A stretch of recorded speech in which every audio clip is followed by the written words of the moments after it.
Bona tarda, benvingut tothom. Avui crec que el que és obligat abans de res és congratular-nos tots i totes i felicitar-nos perquè aquest és el primer acte que podem fer finalment amb aforament complet, amb mascareta, amb mesures de seguretat, però és la cosa més semblant a aquella enyorada normalitat que fa 18 mesos que estem buscant. Així que comencem amb això, amb alegrar-nos per poder ser físicament aquí. També seguim per streaming, evidentment. Això, diguem que aquesta pandèmia ens ha demostrat que és molt útil, ho seguirem utilitzant, però el contacte físic de veritat que s'agraeix. Dit això, vull agrair al Departament de Ciències Experimentals, Matemàtiques i Tecnologies de l'IEI per la proposta d'aquest cicle de xerrades. I sobretot em va fer molta gràcia, no vaig veure la primera, aquesta que diu què hi ha darrere la taula periòdica i coses d'aquestes. Ho comentava amb els conferenciants. Jo vinc del món de les lletres, vaig conèixer la senyora taula periòdica a tercer de BUP, i sé el que dius, bé, te la prens perquè toca, no l'acabes d'entendre, no saps ni d'on ve ni on va, i m'han dit, no, tranquil, que avui sabràs per a què serveix i tot plegat, cosa que em satisfarà moltíssim. Bé, jo no crec que hagi de dir res més, simplement dono la paraula a Antonio López, que ens presentarà a les persones que ens faran la xerrada aquesta tarda, i insisteixo, moltes gràcies a tothom per venir i esperem que a partir d'ara no ens tornem a distanciar com ens ha tocat aquests mesos. Fins ara.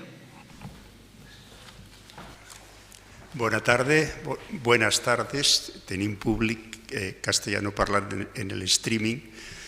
Després, abans de presentar-los, que ho sàpiguin els que s'estan veient en línia, que poden preguntar en el xat o intervenir en qualsevol moment, però fins al final no es faria un recull de les intervencions que vulgueu fer.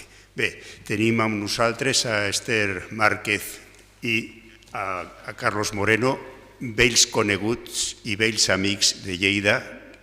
Han vingut a gairebé totes les edicions de Ciència al carrer. Recordareu segurament alguns que vau poder caminar sobre les aigües gràcies a ells, que ens van posar aquella magnífica piscina de maicena, em recordo jo ara, o aquella piràmide enorme feta amb càpsules de Nespresso, més gran crec que la piràmide del Louvre, crec, no ho sé, no la van mesurar. Bé, Esther Márquez i Carlos Moreno són valencians, els dos, però andorrans d'adopció. Tothom coneix Andorra per la banca, les pistes d'esquí, els paisatges, però que sapigueu que a més de tot això hi ha vida. I en aquest cas és vida intel·ligent. Els dos són professors. Actualment Esther exerceix com a farmacèutica perquè és llicenciada en farmàcia en el grup Pasteur, però ha estat molts anys treballant com a professora en el Col·legi Pirineu, junt amb Carlos Moreno, que encara exerceix com a professor de ciències en l'Agora International School i en la Universitat d'Andorra. Si he de desenrotllar tot el currículum d'ells, segurament seria jo el que donaria la conferència, o sigui que resumiré molt. El que més ens interessa aquí en aquest moment és el seu perfil com a divulgadors i com a promotors de vocacions científiques. Estan sempre en tots els events de divulgació a nivell nacional. Sempre han estat en Ciència en Acció, han obtingut diversos premis, estan en les principals fires de ciència, de divulgació de la ciència que se fan per tot Espanya, començant per Ciència al carrer, però, per exemple, els hem vist a Algeciras, que és una fira molt important. Estan també com a divulgadors en programes d'Andorra, en Radiotelevisió Andorrana, fins i tot en un programa de divulgació de la Consejería de Educación de la Embajada Espanyola en Andorra. I què és el que divulguen? Bàsicament són uns grans lluitadors contra la pseudociència i tota aquesta quantitat de mites i de ruqueries que s'estan transmetent cada vegada amb més intensitat i sobretot des que hi ha la Covid. Han estat sempre al front de la promoció científica en contra de la pseudociència. Són els dos membres de l'Associació per el Avance del Pensamiento Científico, ARP, que tothom coneix com los escèpticos. Han estat en diversos congressos de ciència i pseudociència, en diverses conferències, i a mi la part que més m'agrada és que sempre tot això ho han fet amb alumnes, o els que porten aquí primer han treballat amb alumnes. No són francotiradors de la ciència, treballen en ciència, treballen en la promoció de vocacions. Bé, jo no m'allargaré més, donaré la paraula a Esther. Només moltes gràcies per tornar a Lleida, sabent que sempre que us hem cridat heu estat aquí. Gràcies. Buenas tardes. Empezaremos un poco a explicar cómo ha ido evolucionando este proyecto hasta que ha llegado pues, un poco a conferencias para que pudiera verlo más gente, ¿no? Bueno, nuestra idea un poco, como ha dicho Antonio, siempre ha sido un poco que los chicos pensaran de forma crítica, se preguntaran más allá de lo que tenían, y así surgió un poco el estudiar la tabla periódica. Sí que es cierto que la tabla periódica se explica siempre de la misma forma, en sus filas, en sus columnas, qué hace cada elemento, su configuración, pero ¿qué hay detrás de ello? A lo mejor es más interesante casi, o cómo se ha llegado a ese descubrimiento, o en qué época, ¿no? Entonces, bueno, había niños que teníamos nosotros en las tutorías que no eran solamente de ciencias y decían: pero si es que yo estoy en el social, me voy a perder esto. Y le dijimos: no, porque aquí también hay mucha historia, hay mucha literatura, hay música en la tabla periódica, ¿no? Porque realmente es una maravilla, ¿no?, el cómo está diseñada. Entonces nos propusimos coger, eso la idea la tuvo Carlos, un día que dijo: ¿y por qué no hacemos mensajes en botellas? Y dijimos, bueno, vale, muy chulo, pero a ver cómo lo hacemos para colgar las botellas, que además nos quepan las cosas dentro de la botella, y la verdad que fue la parte más divertida, ¿no? Aquí tenéis la imagen de las botellas colgadas. Fue lo más divertido porque el estar descubriendo constantemente, los chicos venían con una idea, venían con otra, cuando ya lo teníamos no podíamos meterlo, bueno, y la verdad es que aprendimos mucho todos, aprendimos de historia, aprendimos de literatura, y al final involucramos a todo el colegio porque desde infantil casi adoptaban un elemento para poder hacer una botella, ¿no? Y con esto, bueno, hemos ido a Lérida, Girona, Algeciras, hemos estado recorriendo casi España, ¿no?, con nuestras botellas. Y bueno, la verdad es que es un proyecto que sigue vivo, que nos ha ido creciendo cada vez más. Ahora estamos en el nuevo formato conferencia, pues porque es verdad que llevar todas estas botellas allá donde vamos es complejo de organización. Y lo que queremos conseguir con esto, antes comentábamos pues también que para qué servía la tabla periódica, que si hay que aprenderla de memoria. Bueno, nosotros venimos a plantear otra idea. Venimos a plantear vamos a empezar a amar la tabla periódica y vamos a ver si luego nos va a apetecer mejor conocer todo lo que hay detrás de los elementos químicos. Realmente lo que amamos es lo que luego nos involucra para conocerlo, ¿no? Entonces, bueno, Carl Sagan decía que éramos polvo de estrellas, bueno, también decía Galeano que lo que éramos simplemente trocitos de historia, estamos hechos de historias. Pues nosotros hoy lo que queremos es plantearos historias de esos elementos que nacieron de las estrellas. Y como el movimiento se muestra andando, aquí veis por todas las ferias que hemos estado, hemos hecho una pequeñita para poder llevarla, pero porque es más fácil de trasladar, pero no vamos a contar más cosas, como dice el monólogo, lo vamos a hacer. Así es que vamos a empezar. Vamos a empezar hablando de la historia, por ejemplo, del cloro. No vamos a pedir memorizar, solo vamos a contar, vamos a sembrar un poquito de curiosidad en los alumnos y en los mayores. Vamos a hablar del cloro. Y para hablar del cloro es imprescindible hablar de este señor, que es Fritz Haber. Fritz Haber hizo grandes cosas, importantes cosas para la humanidad, y otras que veremos que no tanto, o al menos no de manera positiva.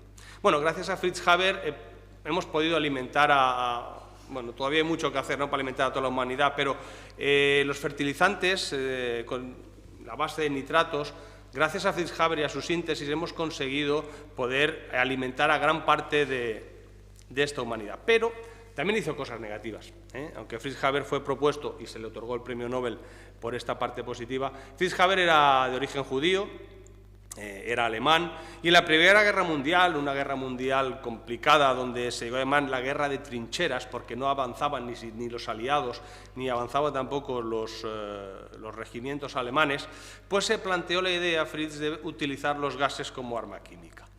Trabajó con distintos gases, al final parece que el cloro fue el que mejor opciones le daba, entonces fijaros ahí cómo se utilizaron mascarillas a todos los niveles, para los animales, para las personas y los soldados, faltaría más. En un momento dado no había mascarillas, igual que hemos pasado con esta pandemia. Lo que se hacía cuando se oía gas, gas, gas, el grito de gas donde atacaban los alemanes, era utilizar la orina de los soldados que empapadas en trapos la olían y eso mitigaba los efectos del cloro. Bueno, Fritz Haber estaba casado también con Clara Inberman, que era química también. Ella llevaba muy mal el hecho de que Fritz Haber se dedicara a la química para la guerra. Ella pensaba que la química estaba hecha para el beneficio de la humanidad y no lo contrario. Un día hubo una explosión en un laboratorio donde trabajaba un amigo común de los dos y ella ya no pudo aguantar más este tema, cogió la pistola de su marido, que era oficial del ejército alemán, y se suicidó. Se disparó en el patio de la casa y murió. Bueno, Fritz Haber tuvo que elegir al día siguiente qué hacer, si ir al entierro de su mujer o a las pruebas previstas en el campo de batalla con el cloro. Lo que eligió Fritz Haber está entre las partes muy negativas, fue al campo de batalla y se preocupó poco de lo que le ocurrió del sepelio de su mujer.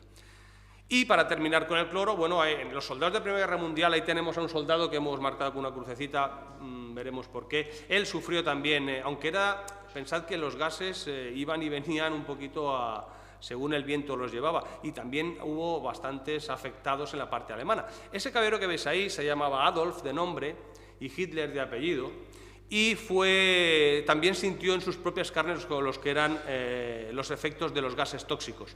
Todos sabemos lo que aprendió ahí y cómo lo utilizó en la Segunda Guerra Mundial. No fue el cloro, pero sí otros gases para el exterminio nazi.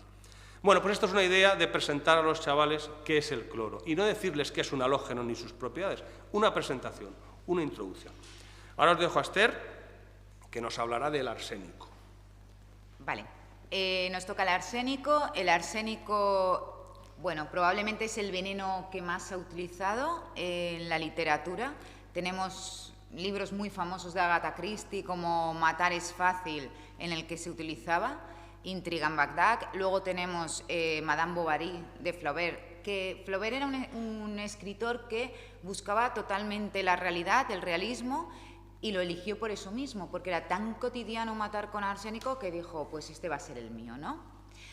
Después encontramos el caso de Napoleón.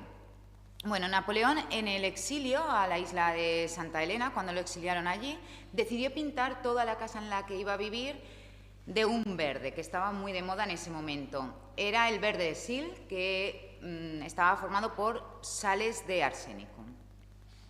Bueno, pues parece ser que cuando murió, él pensaba que, porque empezó con unos dolores así abdominales de hígado, pensaba que era como iba a morir de cáncer de estómago o hepático, porque su padre le había pasado, ¿no? Pero lo curioso fue que cuando hicieron un análisis de su pelo, años después, encontraron restos de arsénico. Probablemente era lo que iba inhalando de las paredes, ¿no? O sea, que fue como un autoenvenenamiento. Y bueno, buscando historias sobre el arsénico, la que nos llamó la atención, a lo mejor por cercanía, era el caso de Pilar Prades, ¿no? Porque fue la envenenadora de Valencia, ¿no? Su caso fue muy curioso y fue muy escuchado porque era una chica de 12 años que vivía en un pueblecito pequeñito de Castellón, en Vejís, y como era pobre, era analfabeta, bueno, la mandan a Valencia para servir en casas. Tenía un carácter bastante introvertido, con lo cual no acababa de casar en ninguna casa y la pobre iba de una a otra, ¿no? Hasta que llega a la calle Sagunto, un matrimonio allí la coge en su casa para limpiar y tenían una carnicería, entonces cuando había muchas colas, pues ella ayudaba. Esto hizo que ella se sintiera por primera vez un poco más importante o que alguien le prestara atención y dijo, bueno, pues a ver si elimino a la señora igual me hacen más caso.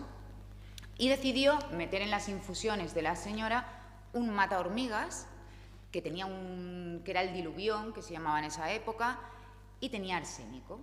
Era de sabor dulce, con lo cual endulzaba las infusiones de esta forma. Al final la señora murió.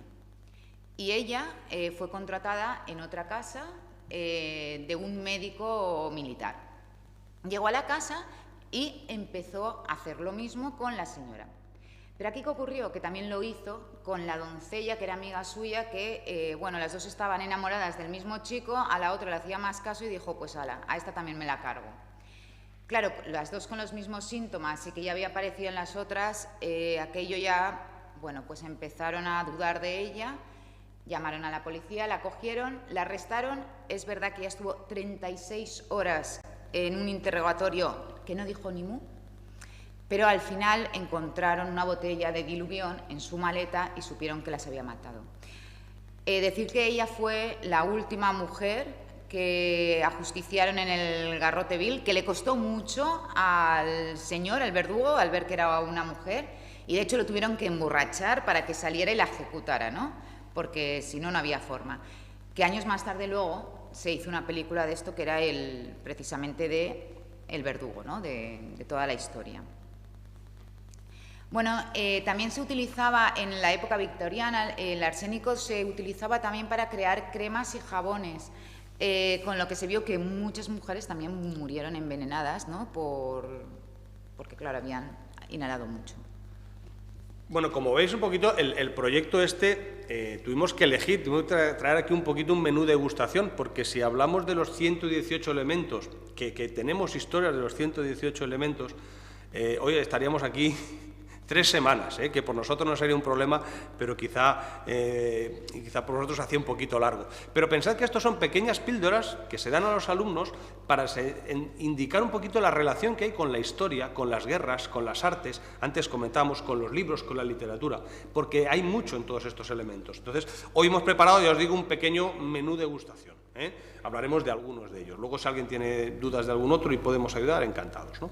Yo os voy a hablar un poquito ahora también del radio, un elemento fascinante porque quienes lo descubrieron, el matrimonio Curie, son conocidos por todos, tanto el radio como el polonio. Pero os voy a contar una historia que igual se cuenta menos en las clases, ¿no? Es la historia de este jugador de golf, Eben Byers. Bueno, tuvo una lesión de rodilla, pues que su médico le trató pues como se trataba entonces, muchas cosas, con radio, porque entonces el radio no era tan negativo como ahora, hoy oímos radio y salimos corriendo, pero él fue tratado con precisamente esto, con el radiator, botecitos de radio, donde él se sentía cada vez mejor al principio, incluso se sentía sexualmente mucho más poderoso, lo cual se aficionó todavía más a ello. Bueno, Eben Byers, no hay que decir que murió con un cáncer de huesos galopante. Su tumba todavía, 56 años después, irradiaba radiación de todo lo que había tomado. Hoy sabemos que el radio no es precisamente lo mejor, ¿no? Pero si hay una historia curiosa también del radio, es la historia de las chicas del radio. En la Primera Guerra Mundial se utilizaba para los relojes y sobre todo pues para todos aquellos los aviones y todo lo que había que ver por la noche, las fluorescencias.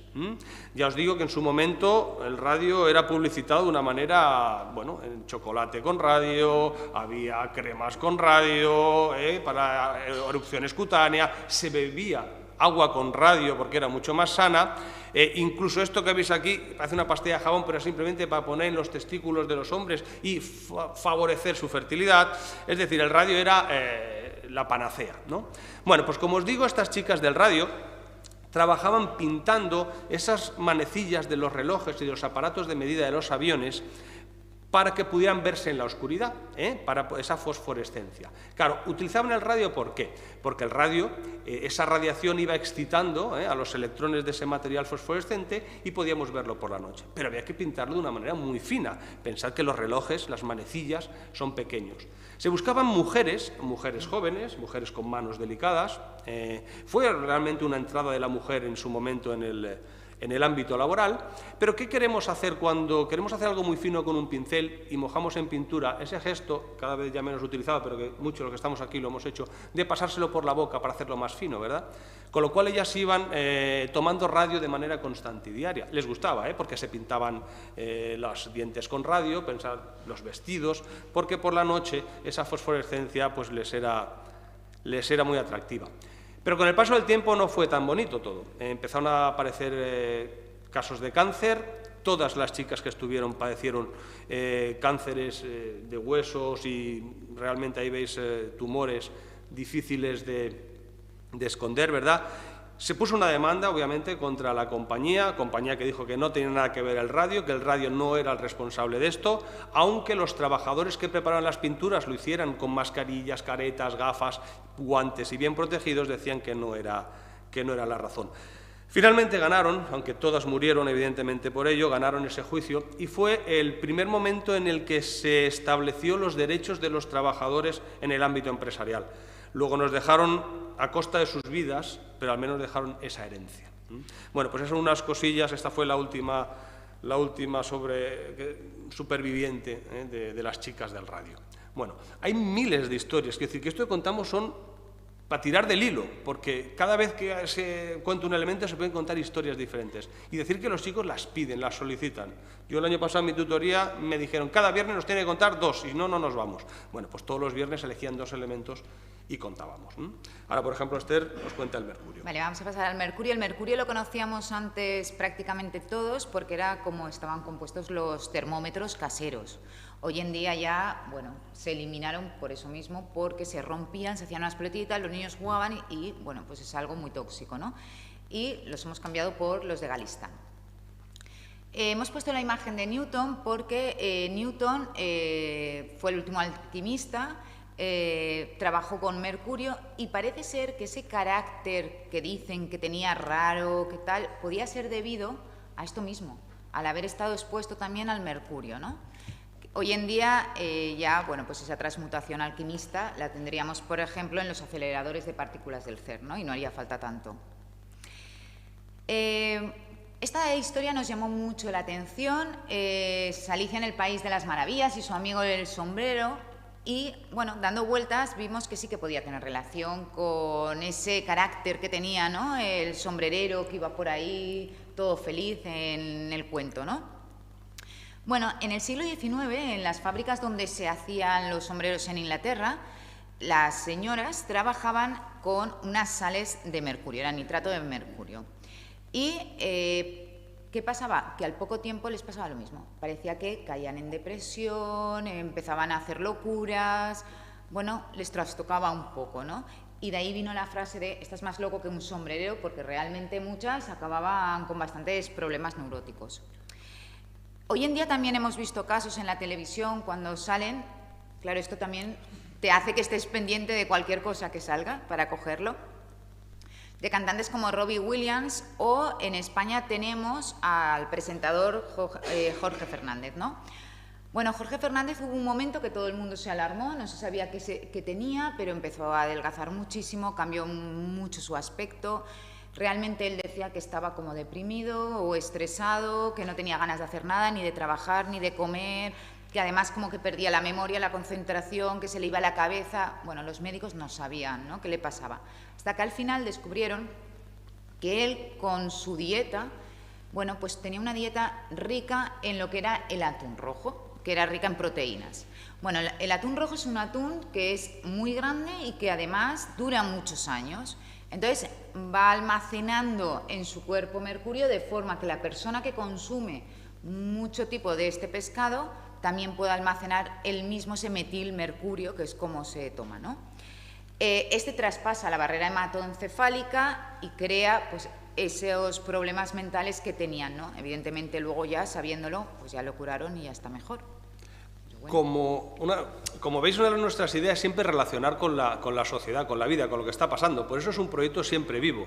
Y realmente nosotros, o nuestros alumnos, y también nosotros adultos, aprendemos cuando conectamos que lo que estamos estudiando tiene una realidad, sirve para algo. Y el hecho de ver personajes famosos que podamos relacionar con los elementos, yo os digo a los profesores que estéis aquí que es una herramienta potentísima. Cuando digo que relacionamos con la realidad, os voy a decir que el siguiente elemento no está previsto en este menú de degustación, pero no sé si sois aficionados o no a Got Talent, pero la semana pasada en Got Talent le dieron un pase de oro, que es como un premio muy importante, a unos científicos que fueron a cantar sobre un elemento de la tabla periódica. En ese momento, el elemento del que hablaban fue el silicio. Bueno, pues rápidamente lo que hicimos es, ya os digo, esto es de hace 3 días, bueno, pues recuperamos las historias que tenemos y las planteamos de esta manera, ¿no? Es decir, pues bueno, en Got Talent ha salido el silicio. Bueno, ¿y qué es el silicio? Bueno, independientemente de su estructura y que se utiliza como es un semiconductor en los microchips, pues los informáticos le llaman, hay una cosa que le llaman la lotería del silicio, que además esto me lo descubrió un informático del colegio un día hablando, ¿no? Como mucha gente se nos acerca ya para darnos pistas que nosotros aprovechamos, ¿no?, para contar historias. Y es que realmente hay una lotería del silicio porque los procesadores que se hacían se intentaban purificar cuanto más mejor de silicio, pero siempre quedaban impurezas. Aquellos que eran más puros tenían un grandísimo rendimiento en su ordenador, o grandísimo, o mejor rendimiento, y es lo que ellos llamaban la lotería del silicio, ¿no? Los informáticos, para ellos, era pues que te tocara la lotería con un gran... les llamaban realmente así, los pata negra. Esos chips que funcionaban eran los pata negra de los procesadores. Pero, otra cosa curiosa que os quería contar ya del silicio, en este caso, de cómo se utilizaban los patrones de medida. El kilogramo se ha venido, cuando yo estudiaba, se definía de una manera que ahora, hoy en día, ha cambiado. Se definía como lo que pesaba de silicio e iridio. perdón, de silicio iridio, de platino e iridio. Sin embargo, se planteó en el 2009 cambiar ya ese patrón porque había perdido ya 50 microgramos de peso, de masa, en este caso, mejor dicho, y se planteó hacer una esfera, la esfera más perfecta que se ha hecho nunca, una esfera de silicio puro para definir el kilogramo. No parece que haya terminado de ser así, hoy en día se utiliza a Max Planck, a la constante de Planck se utiliza como definición del kilogramo. Bueno, pero si el silicio está alguna vez relacionado con algo es con la vida extraterrestre. Todos vemos que el carbono y su posibilidad de formar vida, pues esos 4 enlaces, esa tetravalencia que tiene, pero también la tiene el silicio. Y siempre está relacionado, en Star Trek hay un episodio, ahí lo tenéis aquí, era El Diablo de la Oscuridad, donde hay unos seres hechos de silicio, y fijaos qué casualidad lo que tiene en la mano, que a mí me recordó mucho a la bola de silicio que se planteó como patrón. Evidentemente no es, porque esto es muchos años anterior. Esto era un huevo de ese ser hecho de silicio. Y como hablamos de seres extraterrestres, pues bueno, por si acaso existieran, lo que ha hecho el ser humano es dejar en la Luna, esa Luna a la que sí hemos ido, a pesar de que otros muchos, como Antonio comentaba antes en el tema pseudocientífico, dicen que no hemos ido, pues se ha dejado un disco hecho de silicio, precisamente. Un disco, ahí veis el tamaño de una moneda, es básicamente como una moneda. Y ahí hay 73 países que han dejado un lema de buena voluntad grabado en ese silicio por si alguna vez esa vida extraterrestre llegara y lo pudiera ver. ¿Por qué 73? Porque fueron deprisa y corriendo. Se les ocurrió al final en el Apolo 11 cuando iban a salir y fue bastante rápido el tema. A 116 países se le pidieron. Solo 73 llegaron a tiempo. Ahí tenéis la lista de los 73 que llegaron a tiempo o que fueron lo suficientemente solícitos para hacerlo. ¿España lo envió? Pues no. Franco ahí decidió que esto no tenía mucho sentido, con lo cual nuestro lema no está. Entonces, pues son pequeñas historias, digo, que reargumentamos rápidamente, en este caso es la que os voy a contar del silicio. Y ahora vamos a pasar a los metales nobles. Vamos a contar algo de la plata. Vale, nos toca la plata. Bueno, la plata es uno también de los elementos más conocidos que a todo el mundo se nos puede ocurrir de la tabla. En el 355 a.C. ya Aristóteles utilizaba la plata con los guerreros de Carlomagno y los trataba con partículas de plata para cicatrizar heridas que pudieran hacerse en las batallas, ¿no? Y se le llamaba lo que era la flor de plata.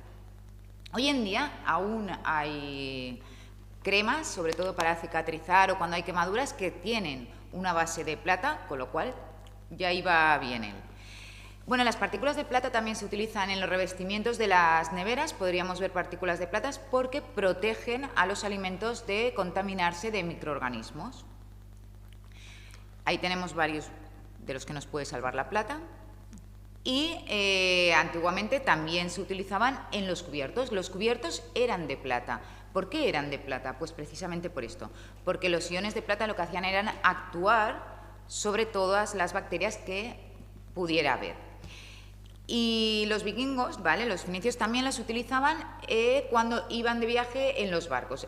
Claro, eran viajes de muchísimos días, de muchísimo tiempo, donde tenían que guardar las cosas y no sabían muy bien cómo. Bueno, pues en las tinajas parece ser que ellos lo que hacían era echar monedas de plata para prevenir un poco también pues, que se contaminara toda el agua o el vino, ¿no? Hoy en día también los encontramos en las plantillas de bololor porque también eliminan el olor y no dejan que proliferen las bacterias que puedan causarlo. Los utilizan también en guantes, ¿vale? Y, ojo, porque aquí ya aparece también un poco, bueno, pues todas estas cosas que se ponen de moda. Hace unos años se puso de moda el tomar plata coloidal. Decían que curaban muchísimas enfermedades, que era un gran antibacteriano, pero que sobre todo ayudaba a las enfermedades cutáneas. Bueno, pues como todo, hay que mirar quién ha hecho ese estudio. Bueno, este es un caso muy sonado de un señor, Paul Carasson, que lo que hizo fue eso. Dijo, pues voy a tomar, tenía muchos problemas cutáneos, de piel, ya no sabía qué hacer, los médicos ya no le podían hacer nada más, y empezó a tomar esta plata coloidal, pero a grandes dosis, ¿no? Pues mirad la piel, o sea, esto es una enfermedad que es la argiria, ¿vale? Se le conoce como el papá pitufo, porque se quedó azul, murió, ¿no?, de esto, pero murió. Y bueno, pues hoy en día sí que se ha demostrado que la plata a nivel tópico puede funcionar en infecciones cutáneas, pero nunca a nivel ingerido, porque acabaríamos bastante mal, ¿no? Y esto sería un poco lo más importante, Ojo, ¿no?, de la plata. Con los milagros que vemos en la red y con esos productos milagrosos siempre muy atentos, siempre muy atentos. Bueno, si ella ha hablado de la plata, pues yo voy a dar un salto. Yo voy a hablar del oro. Del oro. Claro, del oro se pueden decir muchísimas cosas, pero voy a intentar decir cosas que no se hayan dicho, o al menos no sean tan habituales. Bueno, mirad, esta es una actriz que es Kate Moss, ¿vale? Kate Moss, modelo, he dicho actriz, modelo Kate Moss, y bueno, se planteó ahí una escultura de Kate Moss hecha de oro. Hecha de oro, se le pidió que le hiciera a Lorenzo Quinn, que es el hijo de Anthony Quinn, el famoso actor, sí, ¿vale? Y bueno, pues la hizo, pero tenía que tener tanto oro, tantos kilogramos de oro como pesara, en este caso Kate Moss, ¿no? Que eran alrededor de los 50 kilos.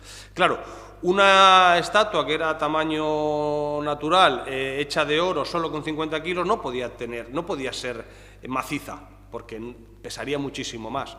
De ahí se dice que bueno, hubo un poquito un mensaje subliminal del escultor, que era, como veis, brillante por fuera, pero hueca por dentro. Ahí lo dejamos, no sabemos si es así o no. Y a mí me hizo gracia porque la vimos un día, paseando por allí, estaban mis hijos y yo por Ámsterdam, y vimos esa escultura que no era ni mucho menos buscada, y no pude resistirme a hacerme una foto, así es que ahí os la dejo, ¿vale? Bueno, pero el oro ha tenido también muchos autoenvenenamientos por oro, es decir, antes también se pensaba que el tomar oro, como teníamos ahí una de las amantes del rey Enrique II, pues tomar oro era algo que te mantenía joven y te permanecía joven para siempre. No fue así, pero bueno, todos sabemos que el oro ha estado en constante en los cuentos, porque es un símbolo de riqueza, ricitos de oro, el rey Midas, la gallina de los huevos de oro. El oro es un elemento que siempre ha estado, como veis ahí, buscado por el ser humano. Antes hablaba Esther de que los alquimistas buscaban también transformar los metales en oro. Hoy en día tenemos algún cocinero por ahí que también utiliza el oro en sus alimentos. Os dejo la factura al lado por si os animáis, no se ve bien, pero vamos, os va a costar el chuletón no menos de 600 euros, porque hace cosas con oro. Hablando de chorradas que hablábamos antes, pues una más, ¿no? Pero sí que os voy a contar una historia curiosa, que es la historia del oro de Moscú. ¿Qué es el oro de Moscú? Bueno, pues el oro de Moscú tiene que ver a la finalización de la Guerra Civil Española. Cuando estaba terminando la Guerra Civil Española y los nacionales pues parecía que iban avanzando y que iban a realmente hacerse con el poder, pues se planteó por parte de, aquí tenemos las reservas de oro, sacar todo el oro del Banco de España para que no cayera en manos de Franco y los nacionales. Y en ese momento teníamos a Azaña como presidente de la Segunda República y a Largo Caballero, que era el primer ministro, teníamos a Juan Negrín, que era el ministro de Hacienda, y Indalecio Prieto, que en ese momento era ministro de la Marina. Entre los tres, se dice que si Azaña lo supiera, porque tenían potestad para ello, sacaron todas las reservas de oro y plata del Banco de España y las enviaron a Moscú, para que estuviera a buen recaudo y poder recuperarla en el momento que fuera pertinente. Esta es una de las cosas que podemos relacionar la historia nuestra historia de España, con la tabla periódica. Pero no acaba ahí, porque ese oro, ¿sabéis cuándo apareció? Pues no apareció. Ese oro nunca apareció. Rusia dijo en su momento que había sufrido un desarrollo económico importante. No sé si tuvo que ver mucho, como veis, cómo sacaron en barcos y barcos, en containers, toda la reserva de España hacia Moscú. Incluso ahí vemos una queja oficial, ¿verdad?, del general Franco, que protestaba contra la expoliación que había sufrido cuando llegó y vio todas las arcas vacías. Bueno, ese oro ahí se ha quedado perdido, dejémoslo un ratito perdido. Ahora volveremos a ello, porque hay otra historia que ya no es el oro de Moscú, sino el oro de Stalin. Y es que Stalin hizo un pago a los aliados, a los americanos, en este caso en la Segunda Guerra Mundial, porque necesitó de la ayuda de Estados Unidos para la fabricación de armamento militar. El pago se hizo en oro, como se hace estas cosas. Se introdujo en el Edinburgh, pero los alemanes localizaron este barco y entonces un submarino alemán fue a bombardearlo. hubo unas peripecias, os recomiendo el libro que os he puesto antes, es muy chulo de leer, y vemos todas las peripecias donde al final hundieron ese barco, no fue el submarino alemán, sino que los propios aliados, para que no se hicieran con el oro que Stalin iba a pagar, lo hundieron ellos mismos. ¿Se recuperó ese oro? Y vemos la tripulación del Edinburgh, sí, se recuperó ese oro. Y mi pregunta es, ¿puede ser ese oro de Stalin el oro de Moscú que nosotros les dimos? No lo sabemos, ahí lo vamos a dejar, pero podemos relacionarlo con distintas etapas de la historia. ¿Vale? Y en la tabla periódica sí que es verdad que los nombres de los elementos tienen que ver con distintas facetas. Una de ellas es la mitología está muy presente, por eso podemos relacionarla con multitud de historias de la mitología. Ahora Esther nos va a contar una. También con científicos, el Copernicio, el Einsteinio. Otros tienen que ver con nacionalismos, dónde se descubrió. En Estados Unidos, Rusia y Alemania son los 3 focos fundamentales de descubrimientos. Eso sí, para que te den el nombre, si es un científico, has de cumplir 2 requisitos. Hacer algo importante y estar muerto. Si no estás muerto, no te pueden poner, excepto un señor que por merecimientos propios, Seaborg, sí le puso poner el dedo al Seaborgio. Aunque hoy en día hay otro, y que a mí personalmente no me gusta, que es el Oganesson, que viene de Yuri Oganessian, que es el último elemento descubierto. No creo que los merecimientos sean iguales que los de Seaborg, pero bueno. Como os he dicho, ahora nos va a hablar algo de mitología. Bueno, pues la mitología también aparece en la tabla periódica y esto, bueno, pues sí que es verdad que lo que decíamos antes, cuando también buscábamos con los alumnos, las que eran de humanidades y quedaban aún griego, quedaban latín, claro, ellos decían, ¿y nosotros? Bueno, pues empezamos a mirar un poco también parte de esa mitología, ¿no? Entonces ahora, bueno, pues nos vamos a la antigua Grecia. Entonces la historia es, el Prometeo viene de Prometeo. Prometeo era un titán, que era el hijo de Zeus, y parece ser que cuando se estaba creando el mundo, a él le dejaron a cargo de lo que eran los humanos. Bueno, él estaba preocupado por los humanos y pensó, ¿qué les faltará? Porque yo creo que esta es la clase que va a reinar, ¿no? Los más fuertes. Y pensó que el fuego, pues con el fuego harían muchísimo más y adelantarían más. Y dijo, pues se lo voy a bajar. Pero claro, a Zeus no le parecía muy bien. Bueno, como él era un poco también así listillo y se vanagloriaba de siempre engañar a los dioses, bueno, pues hizo un pacto con él, hizo un buey en el que en la mitad dejó todo huesos y grasas y en el otro metió todas las vísceras y le dio a elegir a Zeus. Claro, Zeus que eligió la parte que tenía la grasa, pero cuando lo vio, pues dijo, me ha engañado, ¿no? Dijo, pues ahora voy a quitar yo por este engaño el fuego a todos los humanos, ¿no? ¿Y qué hizo con él? Bueno, pues a él lo llevó a una montaña y puso un águila para que cada día fuera y comiera su hígado.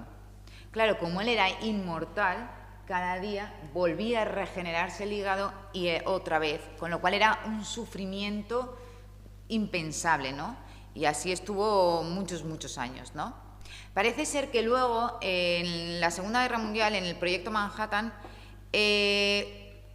Coriel, que estaban ahí estaban con la bomba atómica, descubrieron este elemento, aunque no lo dijeron hasta acabada, ¿vale?, la Segunda Guerra, y la mujer de Coriel, Grace Coriel, dijo, ¿por qué no le ponéis Prometeo, como Prometeo, ¿no? Porque es como darles un poco, ¿no?, la fuerza otra vez a los humanos con este experimento, ¿no?, de la bomba atómica. Y así se lo pusieron a él. Así es que ya veis que las humanidades también tienen cabida en esto. Y un poquito de las cosas que nos ocurren cuando íbamos desarrollando historias, porque hay elementos muy evidentes, que tienen muchas historias, pero siempre, y tenéis historias de todo, y alguien dijo, ¿y del praseodimio? ¿Qué podemos contar del praseodimio? Que recordaréis que en la tabla periódica hay 14 elementos marginales que no existen, que los profesores siempre decimos, eso no te los estudies, son como esas Islas Canarias que ponemos en el vértice, pero que no les prestamos caso muchas veces porque no están bien ubicados, las Islas Canarias no están ahí, y tampoco están ahí los lantánidos y los actínidos. Pues vamos a contar algo también del praseodimio, ¿por qué no? ¿Vale? Primero, fue descubierto el praseodimio por este señor, ¿vale?, por Mosander. Y Mosander era un discípulo de Berzelius, un químico importantísimo en el desarrollo de la química en esos momentos, y el praseodimio realmente no fue fácil de encontrar, porque ahí vemos al principio lo que se creía que era el cerio, luego se encontró que era una mezcla de cerio y lantano. Lo que se creía que era lantano, luego se demostró que era una mezcla de lantano y otro elemento al cual Mosander llamó didimio. Y luego veremos que el didimio tampoco era un elemento como tal, sino que estaba formado por praseodimio y por neodimio. Bueno, pues, ¿cuál es la gracia de qué significa didimio cuando le dio ese nombre? Didimio significa gemelos. Y normalmente hay que ponerles nombres que tengan que ver o con personas importantes o con los territorios, pero ¿por qué le puso didimio? ¿Por qué gemelos? Bueno, pues porque Mosander tenía 4 hijos. Gemelos de 2 en 2, era una especie de auto-homenaje a sí mismo, ¿no? A esos gemelos. Luego, cuando se descubrió que el didimio no existía como tal, sino que era una mezcla de neodimio y praseodimio, ¿qué es el praseodimio? El praseodimio los llaman gemelos verdes. Así como el neodimio es el nuevo gemelo, pues ahí tenemos los gemelos verdes que serían el praseodimio.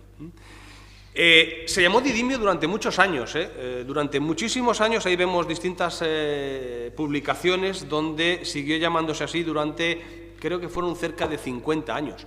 Y yo os quiero contar una historia curiosa que también descubrimos. Ya veis que las guerras mundiales dan mucho juego. En la Primera Guerra Mundial, y se utilizaba el mecanismo de comunicación, uno de ellos al menos era el morse. Bueno, pues utilizaron cristales de didimio para hacer morse, porque no se podían ver el reflejo de estas luces, no se podían ver a simple vista, salvo que tuvieras unos binóculos.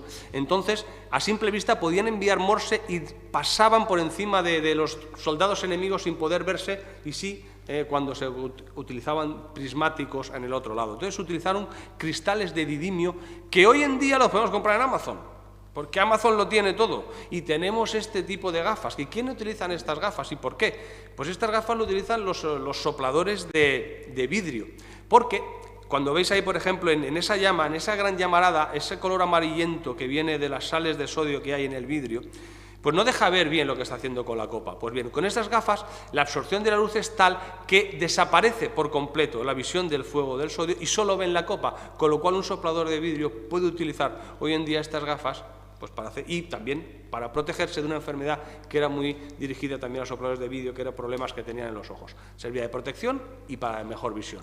Es decir, que hasta los elementos más raros tenemos historias. ¿El selenio? Vale. Vamos a por el selenio. Bueno, el selenio también vendría un poco también de otra historia así de Grecia. Era una diosa griega que era Selena. Y más o menos, pues por eso le pusieron el nombre a este elemento, ¿no? Entonces volvemos a estar en lo que es la mitología. Bueno, a ver, espera, tengo la imagen siguiente, ¿no? Ah, sí, perdón. Porque si no me... Ay, la siguiente. Bueno, el selenio es un micronutriente que tenemos, bueno, que tenemos que ir consumiendo en bajas dosis, pero lo necesitamos. Cada vez se están haciendo, hay que decirlo, más estudios sobre el selenio, porque se ha visto que afecta a niveles de reproducción, del ADN, de la creación de proteínas, incluso del tiroides, ¿no? Parece ser que, bueno, si no hay niveles determinados del selenio, puede, bueno, interaccionar un poco con lo que es la reproductividad, pero si te pasas, el olor, claro, es tan malo el que crea que a lo mejor sigues teniéndolos igual, ¿no? Porque no se van a acercar mucho. Y la historia que nos llamó la atención, bueno, es porque es su película casi... Es mi película favorita, con lo cual... Entonces ahí la metimos. Es una película de hace muchos años, la típica de westerns, de Murieron con las botas puestas, ¿no? Bueno, este es el séptimo de caballería, que era famoso por ser muy valientes, pero perdieron en la batalla. Bueno, sí que es cierto que eran pocos, muy valientes, pero eran pocos, con lo cual tenían difícil ganar, ¿no?, esa batalla. Pero también parece que los caballos iban como lentos, se les torcían las piernas. Pues ¿por qué podría ser? Bueno, pues el suelo en el que estaban, todo hay que decir que el selenio, con una dieta equilibrada, todos llegamos prácticamente, ahora se venden también complementos de selenio, lo cual también es malo, aumentar esa cantidad de selenio, con una dieta equilibrada como la que tenemos en España llegamos, pero sí que hay sitios donde el suelo es pobre en selenio. Parece ser que es lo que les pasaba a los caballos. Al ser pobre el suelo de donde se alimentaban estos caballos, es verdad que creaban traumatismos en las patas que no les dejaban ni tener un equilibrio ni prácticamente correr. Entonces puede ser que también por eso perdieran la batalla, ¿no? Estas cosas de la leyenda, que están bien, las contamos también porque son atractivas, en este caso, como hacíamos el séptimo de caballería. Pero yo me voy a ir ahora a cosas que no son leyenda, vamos a ver a la realidad. Claro, el boro, cuando dice el boro parece un elemento insulso. ¿Qué podemos contar del boro? No es un elemento así de los que primero elegiríamos como atractivos. Bueno, pues el boro lo podemos utilizar, o se utilizan las sales de boro precisamente para mantener nuestras maderas a salvo. Porque las termitas tienen la costumbre de comerse la madera, porque ellos sí pueden digerir la celulosa, porque tienen esa enzima que es la celulasa.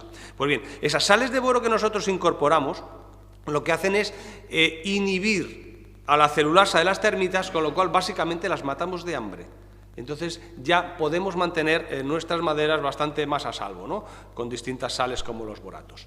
Pero la historia que a mí, si siempre planteamos una primera entrada, pero una historia de las que fascinan, o al menos a mí me fascina, es cómo se descubrieron. Porque todos tenemos en el laboratorio vidrios que llamamos Pirex, vasos de precipitado, tubos de ensayo. ¿Y de dónde salió el Pirex? Claro, los chicos conocen Pirex, pero pocas veces saben de dónde. Bueno, pues alrededor de los años 30, estas lámparas pues, se encendían con velas. Pero estamos hablando de que había zonas donde eran muy frías y el cambio de temperaturas hacían que estos cristales se rompieran de una manera pues con mucha facilidad. Así es que un laboratorio dedicó sus esfuerzos a intentar mejorar estos cristales, que no se llamaron Pirex, se llamaron Nonex. Bien, este Nonex fueron los borosilicatos, es decir, sales de boro que se disolvían en este vidrio, se fundían con el vidrio y mejoraban lo que eran los cambios de temperatura. Pues bien, uno de estos señores, ¿y por qué se llamó Pirex? Vamos a ver por qué se llamó Pirex, que es curioso también. Pues la mujer de uno de los técnicos aficionada a los pasteles y ponía en el horno y se le rompían todos los cristales. Y le dijo a su marido, tráeme un poco de ese vidrio que tenéis allí en la fábrica que voy a probarlo en el horno, ¿vale? Y realmente no se le rompían, podía hacer los pasteles sin esas rupturas tan constantes. ¿Y de dónde viene entonces la pi? De pie, de pastel. El pastel de esta señora dio lugar al nombre de Pirex, que es el que hoy todos conocemos, que son muy importantes los cambios de temperatura. Pero, como todo en la vida, va evolucionando y no era tan importante los cambios de temperatura como los golpes que se daban a los cristales, a las vajillas, a los platos. Se rompían por golpes, por traumatismos mecánicos. Entonces se fueron sustituyendo los borosilicatos por otras sales de sodio y de calcio. Entonces eran más resistentes a los golpes, pero menos resistentes a la temperatura. Y esto enfadó mucho a un gremio, al gremio de los narcotraficantes, porque ellos utilizaban los Pirex porque tenían grandes cambios de temperatura, por ejemplo, para la cocaína transformarla en el crack, que ahora entenderemos por qué se llama crack, porque cuando esas resinas de cocaína se calentaban en estos vidrios Pirex, hacían un crack, crack, crack, crack, y ese es el craqueo al cual se ha acabado el nombre de crack. ¿Pero qué hicieron cuando se cambiaron los Pirex por otros tipos de sales? Bueno, hubo un robo de todos los laboratorios de Estados Unidos porque los narcotraficantes necesitaban de este vidrio Pirex para seguir vendiendo. Bueno, pues este es el crack, esta es la historia del crack, algo que también es mejor solo conocerla pues, en historia. Pues también hemos contado una pequeña historia, que esta les gusta mucho, al final sobre todo, en este caso sobre el boro, ¿vale? Y ahora hablamos de estos nuevos elementos, porque hay unos nuevos elementos que yo creo que ya no conocemos nadie, ¿no? Y yo creo que el teneso es uno de los que igual... Bueno, el teneso...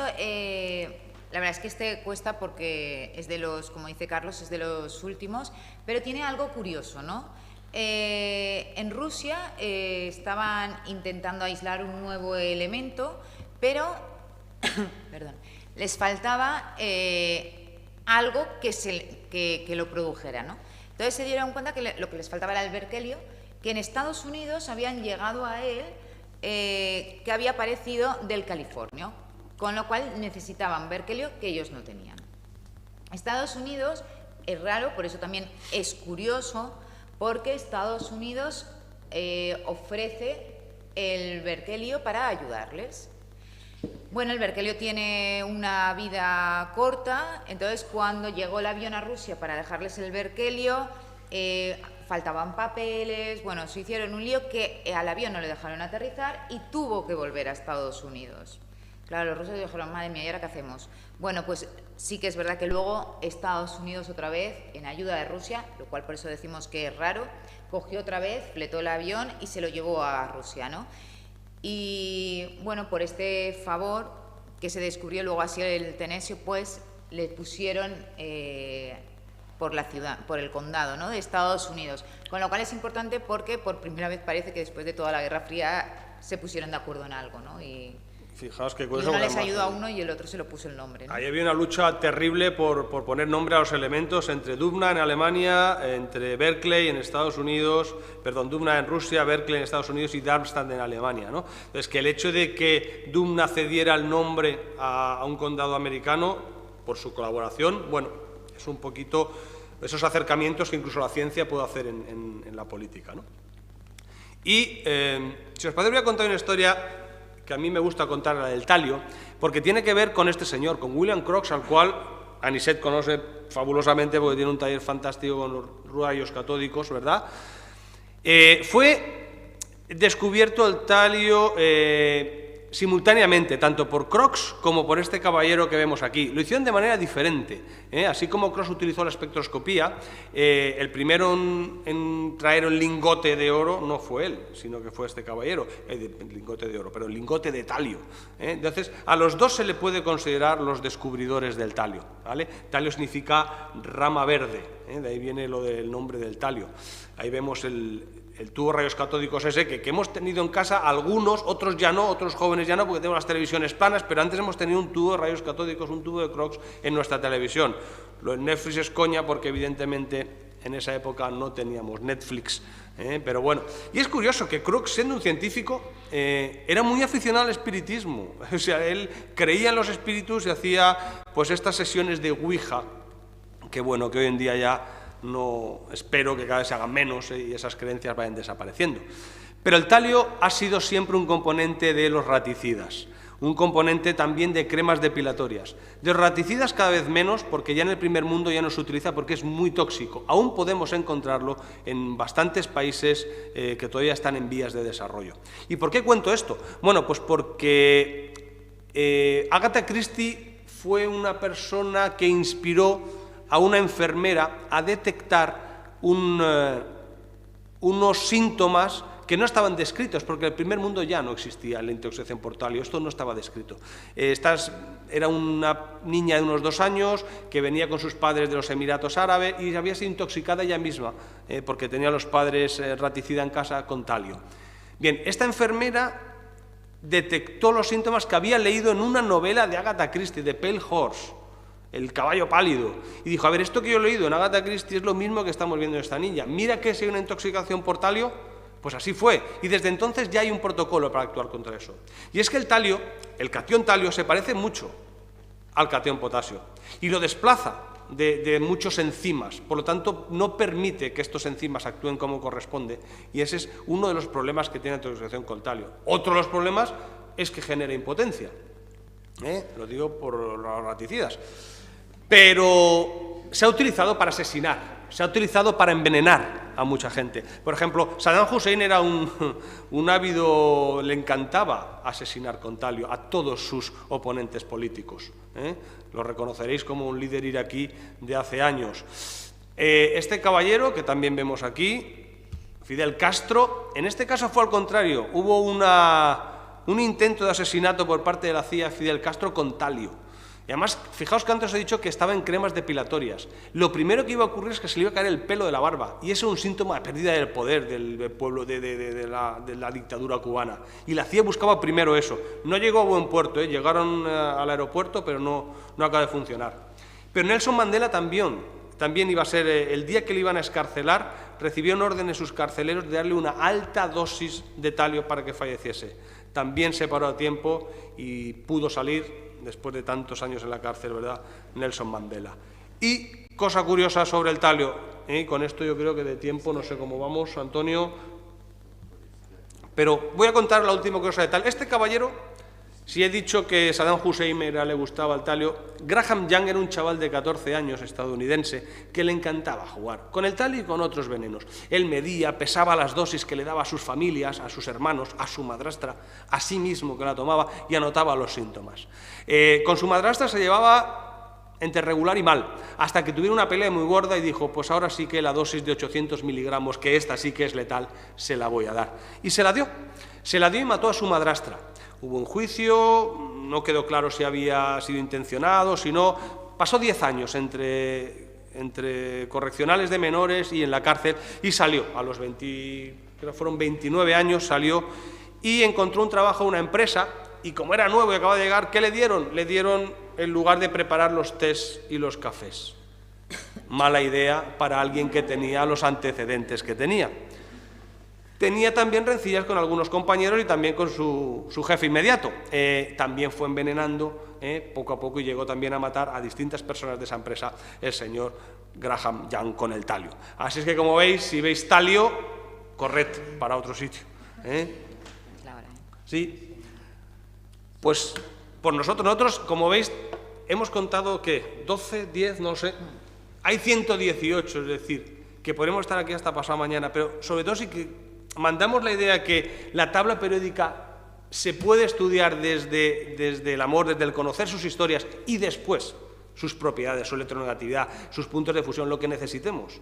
Pero si primero nos acercamos con historias, primero el profesor se va a divertir mucho más, los alumnos van a entrar de una manera diferente al conocimiento de la tabla periódica, y ese fue el inicio de este proyecto, que sigue creciendo, que tiene un libro en marcha que Dios sabe cuándo terminará, pero que un poquito eso es lo que queríamos presentaros y esperemos que os haya gustado, al menos alguna de las historias.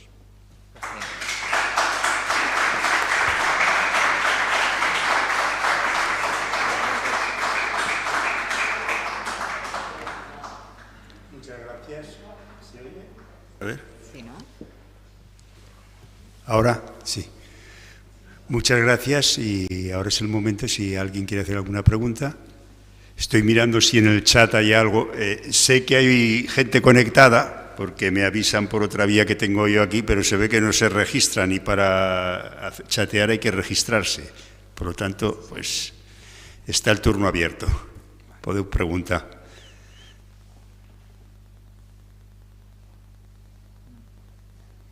Lorenzo.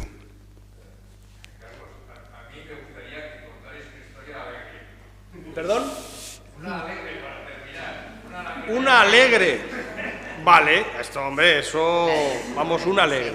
A ver, es cierto que las historias suelen ser tristes. Pues una alegre, o al menos... Oye, o la del... ¿Cuál? A ver, la del curio, por ejemplo, no es que sea alegre, pero a las mujeres que siempre estamos ahí... Venga. Optimista, pues nos queda esa idea. Y luego tú cuentas, Maynard. Venga. En la tabla hay dos nombres de mujer, siempre decían el Meinerio y el Curio. Es verdad que el Curio no es por ella, aunque mucha gente lo diga, es por el matrimonio, pero bueno, también es un reconocimiento que después de todo lo que pasó, y a ella le reconocieron muchas cosas, ¿no?, aparezca el Curio en nombre también de ellos, ¿no? Y luego está la única mujer en la tabla, ¿no?, el Meinerio. El Meinerio es la única que tiene nombre de mujer. Pero si quieres una, por lo menos agradable que dio, pues te voy a contar una del zinc, por ejemplo, ¿vale? Que no sé si llegaré con esto, pero bueno, porque va por orden. Pero el zinc, ¿de dónde viene la palabra del zinc? Fijaos, si todavía vais a París, veréis que muchos de los bares, esta es muy chula del plutonio, no es, pero porque no sé si sabéis que hubo una bomba atómica española a punto de hacerse, y además no se hizo porque el ministro de Industria en ese momento, Gregorio López Bravo, desaconsejó por problemas con Estados Unidos. Y Gregorio López Bravo fue el abuelo de dos alumnos míos, que precisamente ayer venía a esta charla y les dije que sepas que es posible que nombre a tu abuelo, ¿vale? Entonces es curioso. Pero bueno, después de esa guerra atómica yo quería contarte lo del zinc y cómo se llaman, vamos a llegaré, bueno, el cobalto también... pero en todos es verdad, Lorenzo, que hay mucha muerte. Sí, en casi todas es verdad que son todos como un poco traumáticas, ¿no? El einsteinio, por ejemplo, fíjate que tiene nombre de Einstein y se descubrió antes de morir. Y eso hemos dicho que no era posible. Y es que realmente se lo callaron y solo le pusieron el nombre cuando estuvo muerto porque fue en pruebas nucleares y no querían que se supiera que Estados Unidos estaba haciendo pruebas nucleares. Bueno, pues voy a llegar al zinc y te lo voy a contar por qué se llama el zinc. Uy, el colágeno, eso hablaremos un día que hablemos de pseudociencias. Pues mira, aquí tenemos el zinc, por ejemplo. Vemos cómo muchos de los bares en Francia se le llaman le zinc. Ahí tenemos distintos zinc. ¿Y de dónde viene esto, no? Es decir, aquí tenemos también en El País salió un artículo donde nombraban eso, ¿no? Aquellos bares con barras de mármol de zinc. Una de las ideas es que los mármoles estaban hechos de zinc y por eso se ha quedado el nombre al bar de zinc. Pero claro, el zinc no se lleva bien con los ácidos. Entonces, eso de que haya ahí zumo de limón constantemente o algún otro bebidas gaseosas, yo creo que eso no es la idea. Sino a mí me gusta más la idea que viene sobre, por ejemplo, esta película que recordarán algunos, y si no recomendamos ver de aquí, La gata sobre el tejado de zinc, y es porque realmente en ese París estos tejados se hacían con láminas de zinc, pero ojo, había que subir a ponerlos, no se ponen solos, Y entonces los encargados de poner esto eran los zinguers, y entonces se dice que estos zinguers lo que hacían es envalentonarse antes de subir, coger lo que llamaban el coraje alemán, ir a esos bares y entonces beber para poder subir a poner las tablas de zinc. Eran los zinguers y probablemente por eso se llamen así los de zinc. Es cierto que el zinc, como todo, Lorenzo, acaba mal, no hay manera. Otro libro, que son si antes hablé de las chicas del radio, otro libro a leer, Premio Nobel de Literatura, hablando de que ves que mezclamos todos los artes, los muchachos del zinc, como en la guerra de Afganistán los rusos enviaron a muchos de sus jóvenes, diré a morir directamente, sin preparación, sin armamento en Afganistán, y los devolvían ¿en qué? En ataúdes de zinc. En ataúdes de zinc, pues eran los muchachos de zinc. ¿Por qué? Porque también tiene propiedades bactericidas. Impedimos que entren bacterias al cuerpo y también impedimos que toda la putrefacción salga, ¿no? Cuidado que no solamente los chicos de zinc, Franco, cuando se sacó su ataúd también, evidentemente, estaba hecho de zinc. Y este es un museo dedicado a los judíos en Alemania, hecho de zinc. Ahí lo dejo simplemente porque está hecho de zinc un museo dedicado al holocausto judío, ¿verdad? Pues no he acabado bien, Lorenzo. Bueno, si habláramos de los usos de cada uno, acabaríamos con todos. Claro. Bien, Pero la idea es eso, ¿no? Llamar un poco más. Venga, uno que nos más dice. El allá. livermornio. ¿Quién conoce al livermornio, este elemento químico? Pues algo curioso. Hay una página web donde tiene nombre de Livermore, de la ciudad cercana donde se descubrió, donde se pudo aislar, ¿no? Y hay una bombilla que sigue funcionando 101 años después sin parar. Y hay una máquina, una cámara web constantemente, por si queréis entrar, está en internet, y si la veis que se apaga, avisáis, porque está en Livermore, ¿vale? Avisáis porque seréis los más conocidos de este mundo. Es un filamento, de hecho, de carbono, que todo el mundo piensa que estaba hecho de wolframio, porque el wolframio es el que utilizamos en las bombillas de no hace tanto tiempo. Este es muy grueso y hecho de carbono. Pues ahí en Livermore, por lo menos, tenemos algo simpático, algo que no hay muertes. ¿Alguna otra pregunta? ¿Puedo preguntar? Jo tinc una, si no. Els profes sempre hem explicat als alumnes en la taula periòdica com un model de la capacitat predictiva de la ciència. O sigui, que els elements que hi ha a la taula periòdica, abans de descobrir-los, se sabia que existien. Llavors, jo el que voldria saber si hi ha... Bueno, veig que ja estan plenes totes les caselles, que no en falta cap, però podria haver algun període més, alguna línia més, o hem acabat? No, se cree que habrá y próximamente descubriremos el 119 y el 120. Es cierto que a veces es más difícil, a medida que los núcleos son más grandes, son más inestables, pero sí hay predicciones de que esas, se llaman islas de estabilidad, vayan a poder dar a algunos nuevos elementos. Perquè això implicaria afegir una altra capa, ¿no? Sin duda, sí. Entonces es complejo, pero se cree que no va a tardar muchos años en poderse, y esperemos que todos lo podamos ver. Aunque el último ya hemos hecho trampa en el último. Para el Oganesson ya se tuvo que hacer, hubo quien hizo trampa para decir que había descubierto el Oganesson y mintió y falseó los datos, que veis que en la ciencia también hay malévolos, Alguna cosa més per allà? Us animeu? Veig que aquí al xat tampoc s'animen, doncs ho deixarem aquí. Moltes gràcies i benvinguts de nou i espero que fixen un altre dia i que no sigui molt tard, per exemple, a Ciència al carrer. Per ahí està l'Anna, que no sé si ja ho està llançant o no. Aquí estaremos. Muchas gracias. Gracias.